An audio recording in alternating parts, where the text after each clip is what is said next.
the biggest and best festival there is, and Greenpeace is one of the three main charities here, along with WaterAid and Oxfam, and we're here every year to tell people about our work, and it's a really important place for us to talk to people, and we find a lot of people who are really interested in what we're doing and want to help us, and it's an amazing place to get those conversations going. We've been working with them for about 25 years, you know, and they do something better every year, don't they?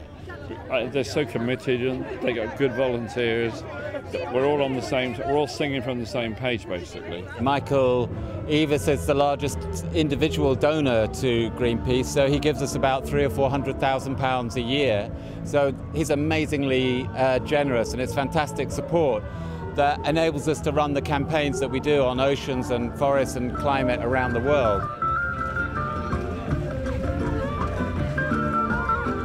The Rinky-Dink is a bicycle-powered sound system, and it's mobile, and it's made out of scrap bikes welded together. And it was built for a flying doctor service in Africa, so it's an ambulance service, and it's connected to a 100-watt shortwave radio.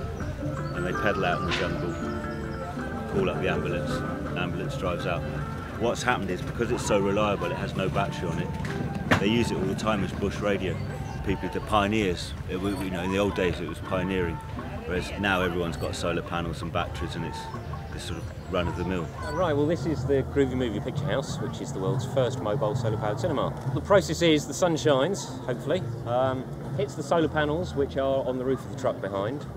That charges up a big battery bank, and we can store up enough power to run for about 15 hours, even if the weather turns horrible.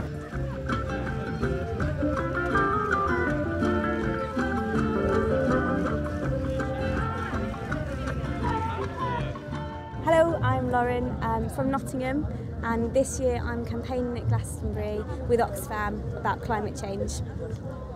My name's Liam, I also work for Oxfam, and we're both here painting people's faces to make a sort of big visual petition to say that we're really against climate change and we want the world leaders to do something about it. Glastonbury is a very good showcase really, because it's a very friendly atmosphere. People want to do their bit for charity. There's a lot of charities present here.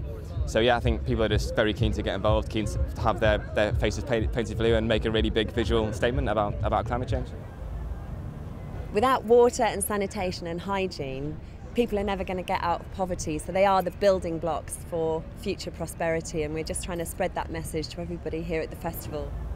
Here we have the WaterAid and Hunter Welly Shy. Idea being that just like a coconut shy, you knock the boots off their stands. You know, we're trying to support the festival, and the festival is very kindly supporting us too. We're the Green Police. We're here basically to stop everyone dropping their litter, make sure everyone's using the designated toilets, and mainly to stop that and to stop people dropping their cigarette butts on the floor. Generally, it's a lot better than it has been in previous years. The festival's getting a lot cleaner, but there's still a lot of work to be done. There's about 150 of us this year, so there's about 150,000 people here, so that's one Green Police for every 1,000 people. If you need to pee or poo, do it in the loo. Millions and millions of pounds has been raised, not just for Oxfam, WaterAid and Greenpeace, but for many charities locally and internationally, and their financial support from this festival has made a huge difference. This is a really important year. At the end of this year is Copenhagen. It's really one of the last chances that we have to solve the problem of climate change, when world leaders have got to make an agreement to cut CO2 emissions. The message has got to go out loud and clear from everybody at this festival and way beyond in the lead up to Copenhagen, so that world leaders are forced to act and that they cannot leave Copenhagen without acting.